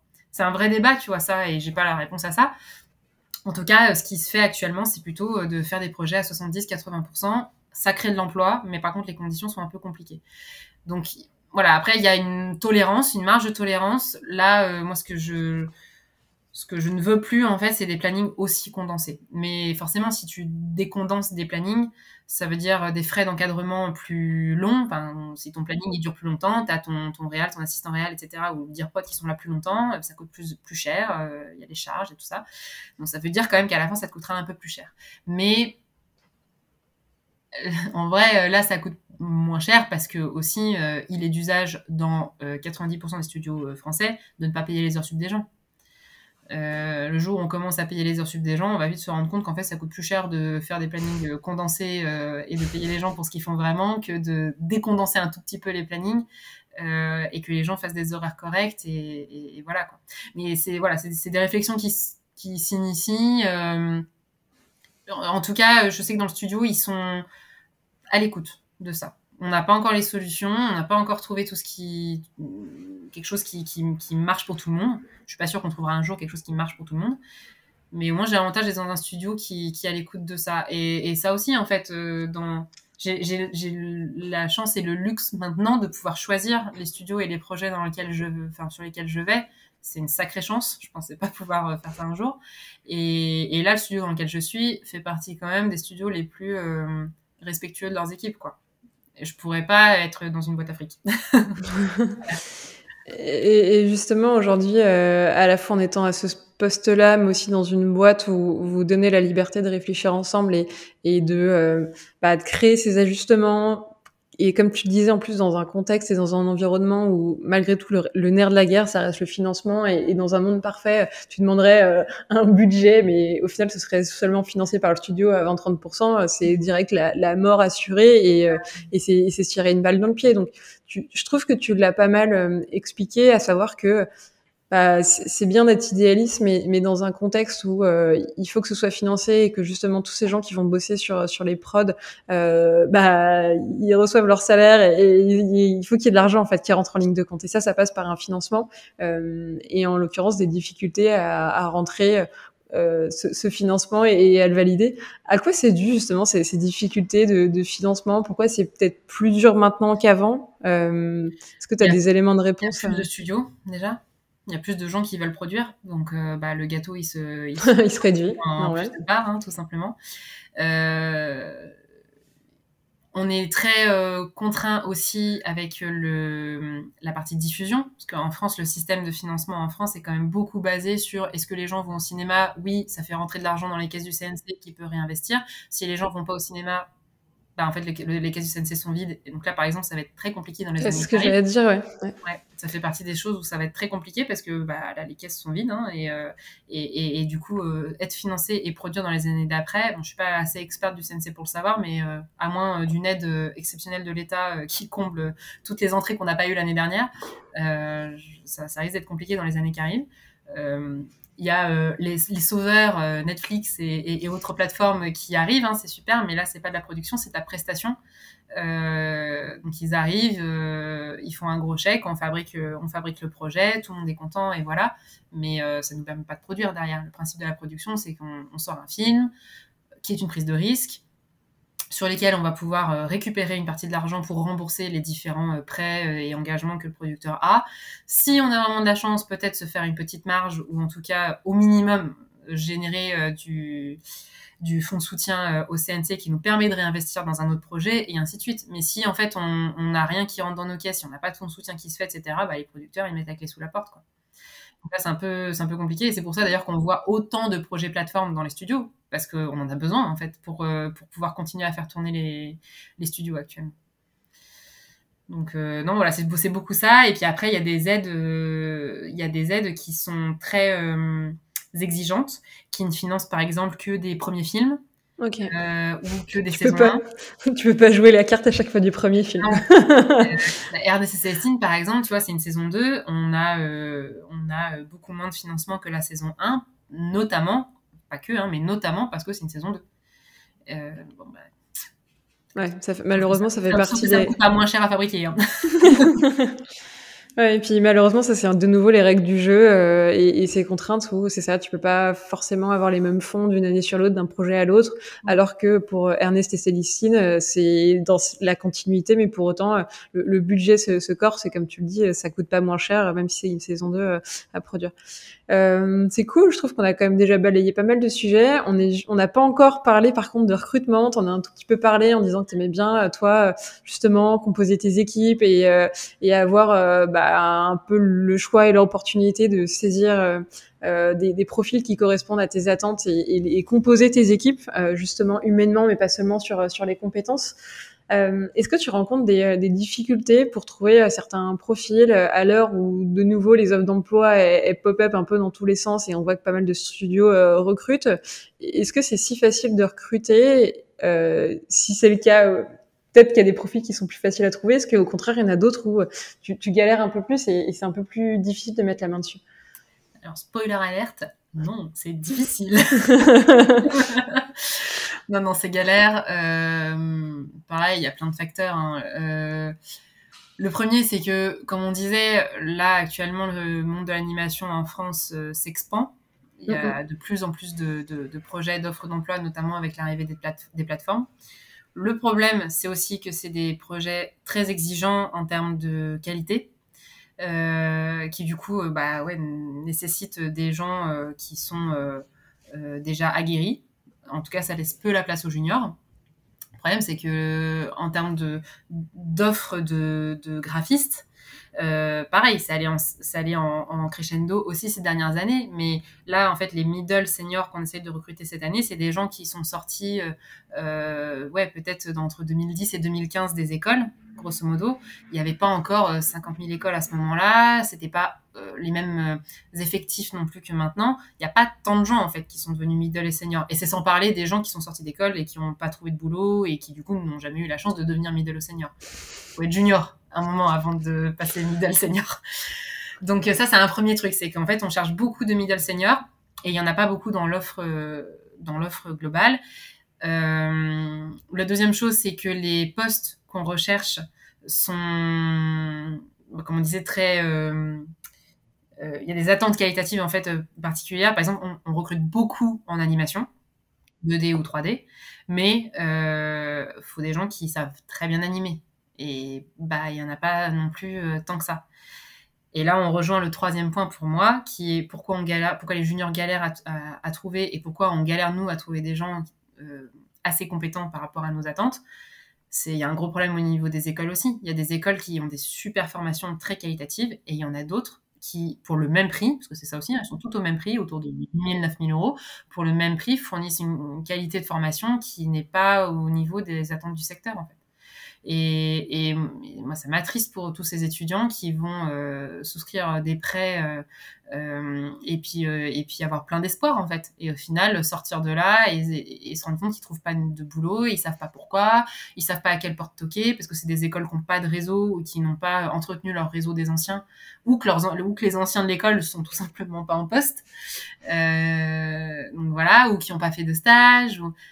J'entends aussi beaucoup, là, depuis 1 an ou 2, des étudiants me dire bah ouais, mais j'ai pas trouvé de stage à cause du Covid. Il a un peu bon dos, le Covid. J'entends qu'il y a des studios qui ont dit non pour des stagiaires parce qu'ils étaient en full télétravail et que c'était compliqué pour eux d'intégrer des stagiaires. Mais pas que. Enfin, en tout cas, par exemple, Folivari, je veux dire, on n'a jamais refusé de stagiaires. Mais, et quand on en a qui sont bien, on a tendance à plutôt leur faire une place. Mais la vérité, c'est qu'on reçoit aussi beaucoup de candidatures qui sont pas au niveau, en fait. Et c'est hyper délicat parce que nous, en tant que professionnels, quand on reçoit ça, on peut pas juste dire à la personne je suis désolée, t'es pas au niveau, quoi. Et en même temps, des fois, je me sens une responsabilité. En fait, je me dis, mais si moi je lui dis pas, en fait, qui va lui dire, quoi? La personne, elle va juste pas comprendre pourquoi elle trouve du boulot et elle va pas se remettre en question et elle va pas chercher à s'améliorer plus, en fait, si personne lui dit. c'est hyper ouais, compliqué. Mais c'est quelque part un peu le dark side de ces écoles qui ont un peu pilulé et pour lequel en fait il y a énormément d'étudiants qui sortent tous les ans. Il n'y a pas forcément de place pour tout le monde, ou en tout cas dans ces cas-là la sélection elle se fait clairement sur le niveau et c'est là où si la formation elle est pas forcément au rendez-vous, si l'étudiant a pas joué le jeu et c'est juste dit avec un diplôme je trouverais, non, ça reste des métiers où en fait il faut pratiquer, il faut de la technicité et donc ton meilleur faire valoir ça reste ton portfolio et pas juste un CV. En réalité 2 lignes sur un CV parce que tu as fait telle ou telle école ça sert pas à grand chose. Ce qu'on veut Ah voir non, mais c'est surtout en qu'est-ce que tu France, vaux on quoi. n'a rien à faire des écoles en C'est vrai. ça. La première chose qu'on regarde quand on reçoit une candidature, c'est pas tant le CV, hein, c'est la démo. C'est le premier truc qu'on va ouvrir, c'est la démo, le book. On va regarder ce que ça vaut. Donc en fait, on va être très neutre hein, d'ailleurs sur la personne. Vraiment, on va juste jauger le travail pour ce qu'il est. Et une fois que ça nous a accroché, on va aller regarder. Alors ok, il vient de quelle école pour comprendre un peu son parcours et son cursus, parce qu'on connaît un petit peu les écoles aussi, on sait lesquelles sont en 3 ans, 4 ans, 5 ans, lesquelles forment plutôt des techniciens versus des réals, lesquelles ont des parcours très spécialisés dans un domaine versus d'autres qui sont plus généralistes. Enfin, voilà, ça nous éclaire un petit peu. On regarde aussi si la personne a déjà fait des stages ou pas, est-ce qu'elle a déjà eu un pied dans l'entreprise, parce que du coup, c'est plus facile pour nous d'intégrer surtout à un premier poste quelqu'un qui a déjà fait des stages dans une entreprise parce qu'on se dit que cette personne-là a déjà vu quand même un petit peu le cadre et comment ça fonctionne en fait. Donc voilà, en fait c'est tout ça qu'on va regarder. Mais oui, en effet, si la démo se tient pas, qu'on voit que des exercices étudiants d'il y a 5 ans, et puis ça aussi ils se rendent pas compte, mais des fois vraiment quand on reçoit 10 mails de la même promo, on voit 10 fois les mêmes exercices. T'as Comment l'impression de passer le jury avec eux. mais ouais, on dirait, mais en fait, comment tu te différencies de ton pote à côté? En fait, je sais pas.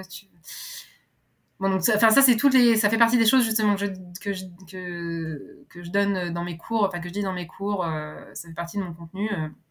De les préparer aux entretiens, de leur expliquer comment on postule, qu'est-ce qu'un recruteur attend, comment on fait aussi, parce que ils savent pas en fait avant d'arriver dans les écoles d'anime, le recrutement c'est vraiment tel qu'on nous l'a présenté quand on était jeune, en mode t'as un RH qui va te faire un entretien, faire une lettre de motivation hyper formelle en signant mes sincères salutations. Ça se passe tellement pas comme ça dans notre secteur, mais tellement pas.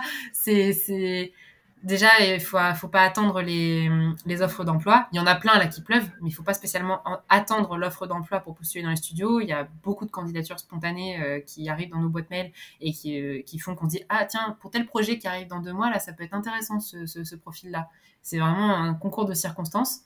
Après, il y a la démo, mais une démo, ça se réfléchit. Une démo, faut pas que ça fasse plus d'1 minute. Il y a un encart de début, un encart de fin pour présenter la personne. Sur chaque projet, il faut bien spécifier, bah, c'est quoi le projet? Qu'est-ce qu'on a fait? Parce que des fois, c'est pas clair. Des fois, il y en a qui disent all aspects. Ouais, c'est ça. Ouais, genre, ils vont me dire, j'ai tout fait sauf le lighting. Oui, mais tu me montres le plan final, alors tout fait sauf le lighting, du coup, enfin, montre-moi ce que t'as fait vraiment. Enfin, bon, bref. Donc il y a des trucs comme ça, des petites clés qui peuvent les aider. La musique. Ouais, la musique, des fois, sur les démos.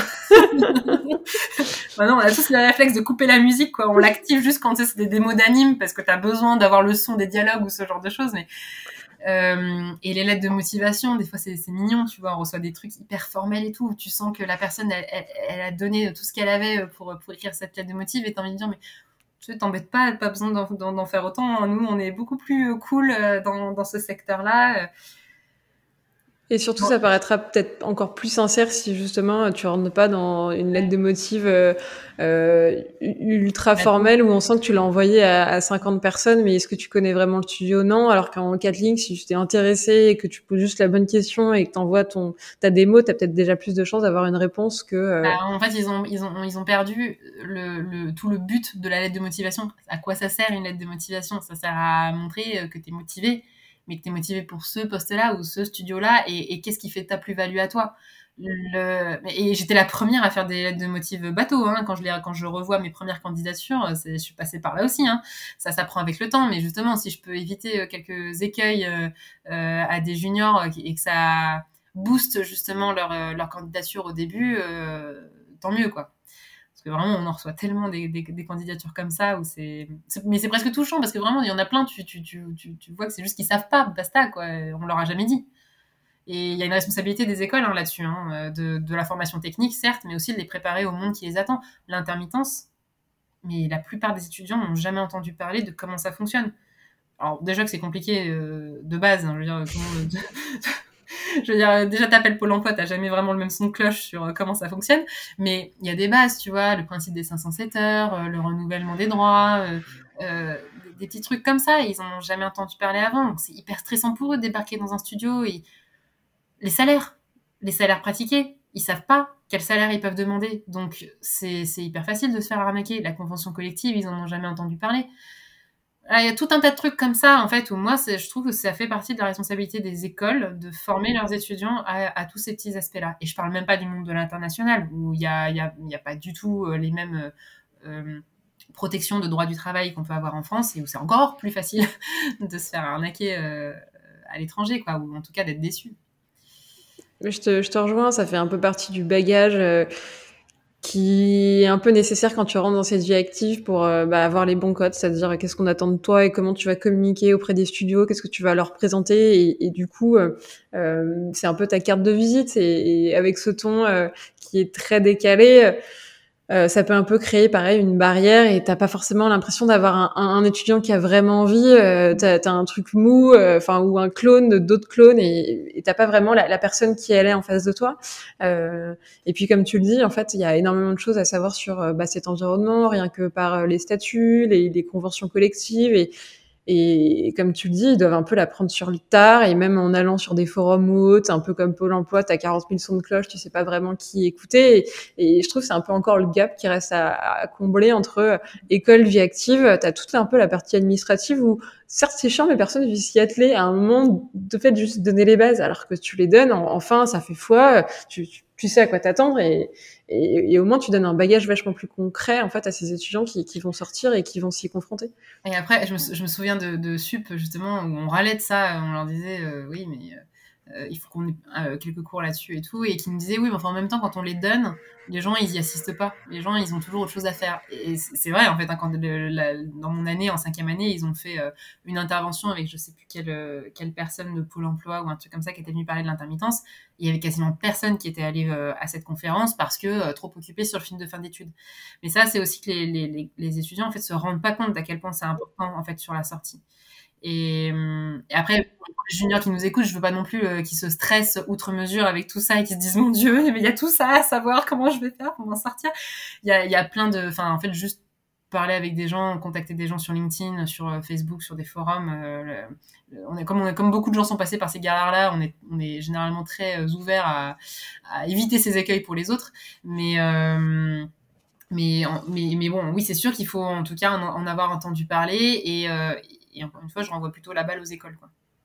Mais après, c'est peut-être aussi qu'ils mettent pas assez l'accent sur ce genre d'intervention, en leur disant que c'est pas forcément c'est pas accessoire en fait. Ça va leur donner un bagage supplémentaire, et certes, c'est pas ce qui les éclate, mais juste de savoir la partie administrative et comment tu vas mettre les pieds dans ce milieu-là, et d'avoir au moins un minimum de bagage, c'est leur assurer aussi une transition un peu plus facile, et peut-être du stress en moins, tout simplement, tu vois. Oui, et puis en fait, qu'ils aient une capacité à rebondir.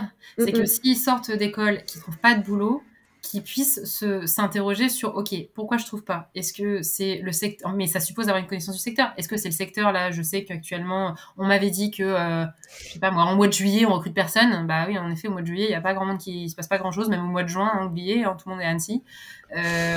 Ou que est-ce que c'est parce que peut-être ma candidature, il faut que je la revoie, est-ce que j'ai pas toqué aux bonnes portes par rapport à mon profil, peut-être qu'il faut que je revoie ma démo. Mais tout ça, c'est un mode de réflexion que les gens ne peuvent pas avoir si on leur en a pas entendu parler un minimum avant, quoi. Ouais. Oui, et qu'en fait, derrière un an, il peut y avoir énormément de questions à se poser. Comme tu viens de le dire, c'est par rapport au secteur, par rapport à un niveau, par rapport à juste une manière de le formuler, par rapport à un timing. Et un an, en réalité, il peut y avoir 40 000 raisons derrière, et il faut un peu creuser pour savoir ce qu'il faut remettre en question. Et des fois, il n'y a pas tout acheté. La pandémo, elle peut être très bien, mais c'est juste pas la bonne personne et pas le bon moment. Malheureusement. Voilà. Et après, des fois, enfin, des fois, il faut aussi juste que les étoiles s'alignent. J'ai deux anciens étudiants qui qui sont très méritants, qui vraiment avaient les compétences, mais pareil, qui ont eu des traversées du désert dans leur carrière au tout début parce que juste les étoiles n'étaient pas alignées. Il y en avait une notamment, je l'avais embauchée sur Pachamama en FX et elle avait fait du super bon taf. En plus, les artistes FX 2D, il y en a pas des tonnes. Junior encore plus, et vraiment elle avait du super bon taf, et après elle a eu 1 an sans boulot quoi. Et elle avait même pas 16 heures parce que c'était son boulot était embauché par le Luxembourg, donc c'était pas éligible pour l'intermittence. Donc elle a eu 1 an sans revenu du tout. C'était l'enfer. Elle pensait faire autre chose quoi, au bout d'un moment. Et puis en fait, le Folivari, enfin Faust l'a rappelé. Et puis en fait depuis elle arrête pas de bosser. Et ils sont hyper contents de son travail. Mais elle a eu 1 an où vraiment elle s'est dit mais je vais arrêter en fait. Il y a un moment j'ai des frais quoi. Et l'autre pareil, il avait fait un stage de 6 mois en sortie d'études. Ça s'était bien passé. Sauf que le studio ne l'a pas embauché derrière parce qu'ils n'avaient pas de boulot particulièrement. Et pareil, il avait des frais à payer, donc il a fait un boulot alimentaire. Et puis ça aussi, ça c'est un truc, il faut faire vraiment attention. Les étudiants qui ont des prêts à rembourser, on peut vite tomber dans ce cercle vicieux qui est de j'ai des frais, donc je vais prendre un boulot alimentaire parce que faut bien que je les rembourse. Mais comme j'ai un boulot alimentaire, j'ai plus le temps de rien, j'ai plus le temps de développer mon book, j'ai plus le temps de postuler, de m'intéresser à ce secteur. Donc petit à petit, en fait, j'en ressors. Et en fait, 3-4 ans plus tard, il s'est juste rendu compte qu'il était malheureux, qu'il voulait retourner dans ce métier. Il s'est défoncé pendant des mois et des mois. Il a contacté je sais pas combien de personnes sur LinkedIn qui font le job qu'il veut faire. Il m'a recontacté aussi. Moi, j'étais son intervenant de prod, donc je pense que c'était aussi plus facile pour lui de me contacter pour avoir un point de vue dans le secteur. Mais ouais, vraiment, pendant des mois et moi, j'avais pas de poste spécialement pour l'embaucher. Si j'en avais eu un, je l'aurais fait avec plaisir parce que c'était quelqu'un d'hyper motivé et de méritant. Et encore une fois, au bout d'un moment, il a fini par ne plus y croire. Et du jour au lendemain, il a eu 2 offres d'emploi qui lui sont tombées dessus. Jungler et Watch Next Media qui l'ont contacté en mode nous, ton profil nous intéresse vachement. Est-ce que tu es dispo Et du jour au lendemain, 2 offres. Il n'a rien compris ce qui lui arrivait, le pauvre. Et donc là, voilà, maintenant, il bosse et il est content. Et le plus dur, c'est de mettre un pied dans le secteur, en fait. Une fois que tu es dans un studio, que tu es au contact des gens et que ça se passe bien, les gens, en fait, ils vont se souvenir de toi et ils vont te rappeler, peu importe si c'est dans ce studio ou dans les studios où ils vont derrière. Et puis, dans le cas où tu as des traversées du désert, être capable d'être patient et d'y croire, et c'est juste des fois un mauvais timing. Et comme tu le dis, il faut des fois attendre que les étoiles s'alignent, même si tu coches toutes les cases et que ton profil peut intéresser des studios, mais comme cette histoire là-dessus. Comment il s'appelle ? Le deuxième ? Ouais. Jérôme, qui a les 2 offres qui lui tombent là sur le nez directement en même temps. Des fois, tu te demandes, mais je sais pas, c'est un signe ou qu'est-ce que j'ai fait ? De quoi être en colère, quoi. Tu m'étonnes. On va conclure l'épisode ensemble, mais avant ça, est-ce que tu as d'autres choses que tu voulais partager justement sur la production avant qu'on le conclue et qu'on le termine ?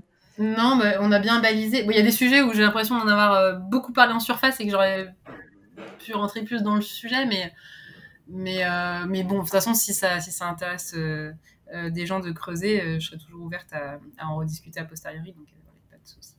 Ok. Écoute, du coup, on va se lancer pour les 3 dernières questions et conclure le podcast ensemble. Mais en tout cas, je commence déjà par te remercier. J'ai passé un très bon moment avec toi. Et surtout, tu t'es évertué à dire que tu adorais mettre le côté humain en avant et que toi, c'était vraiment ce qui te passionnait dans la production.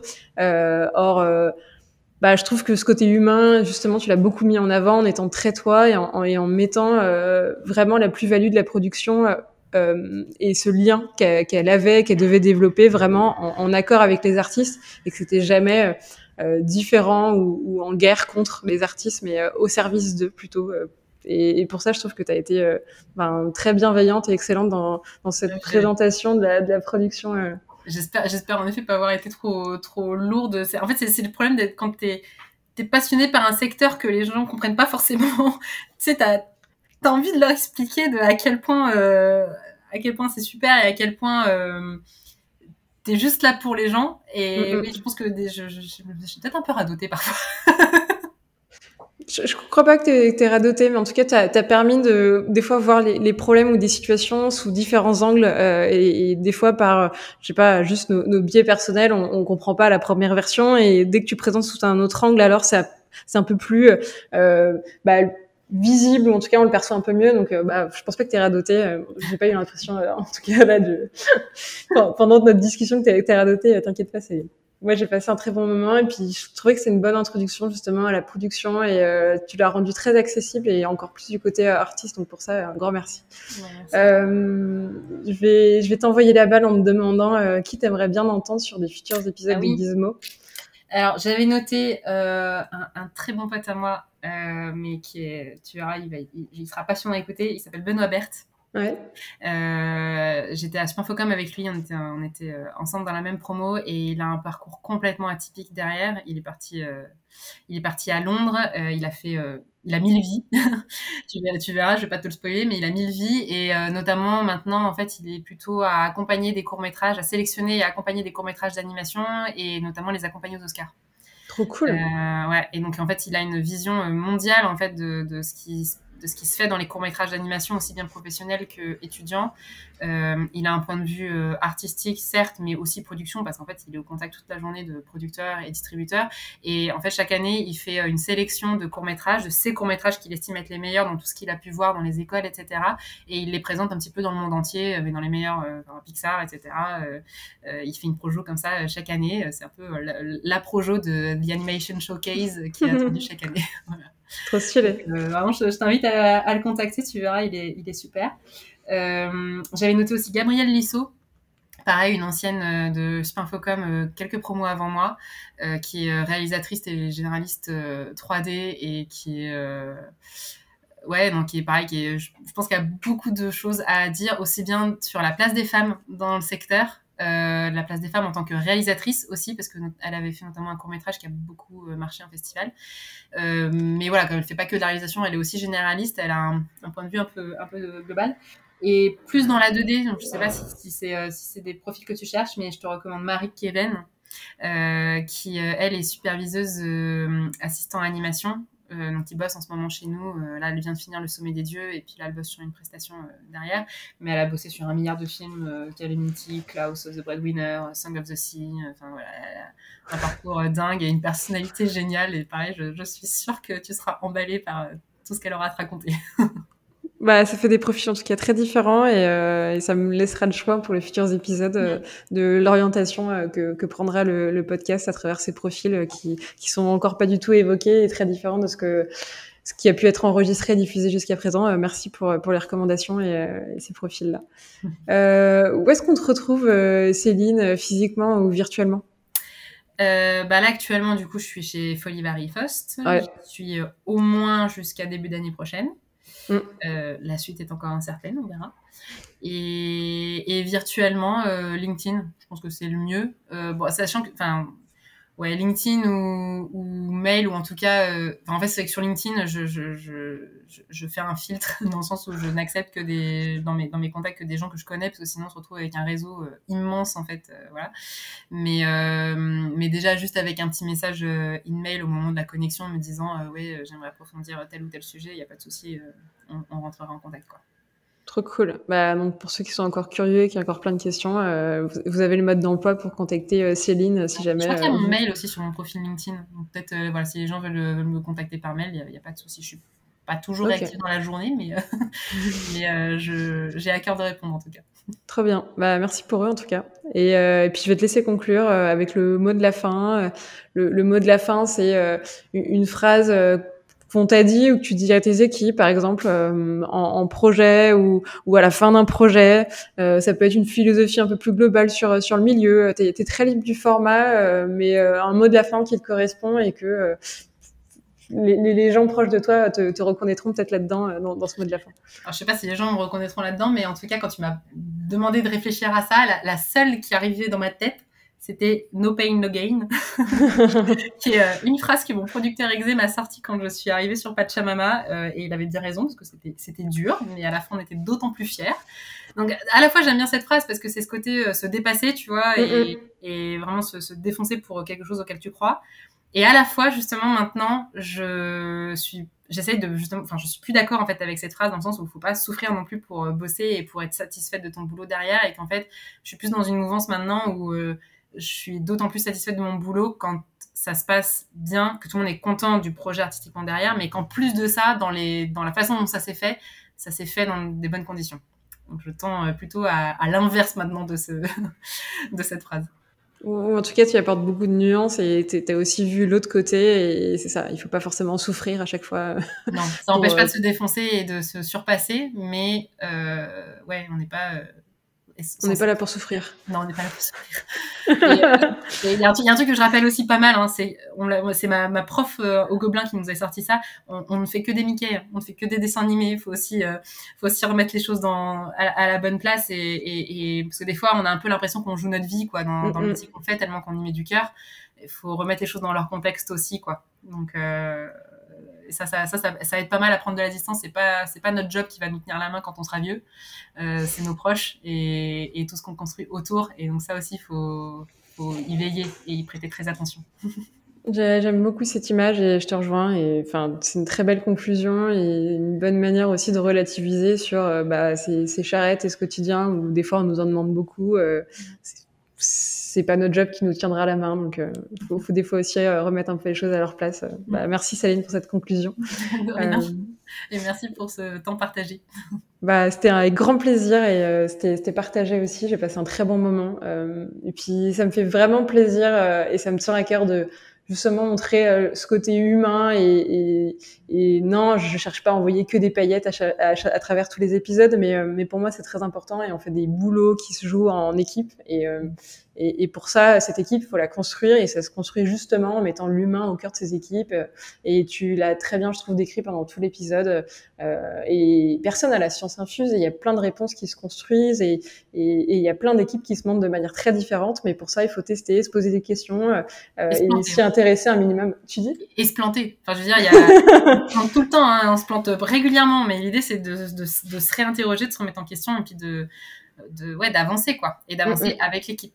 Et pareil, en termes de leadership, c'est pas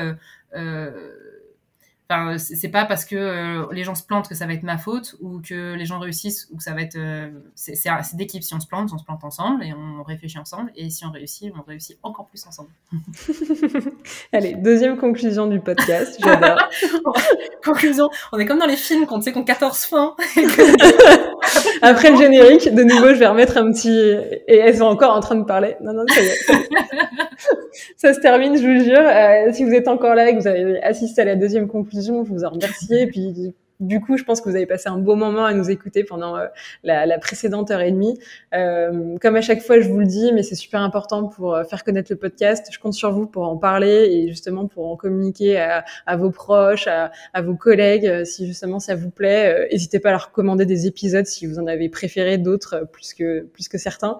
Donc je compte sur vous et puis je vous dis à la semaine prochaine pour un futur épisode. Encore merci Céline. Ciao. De rien, à bientôt. À bientôt.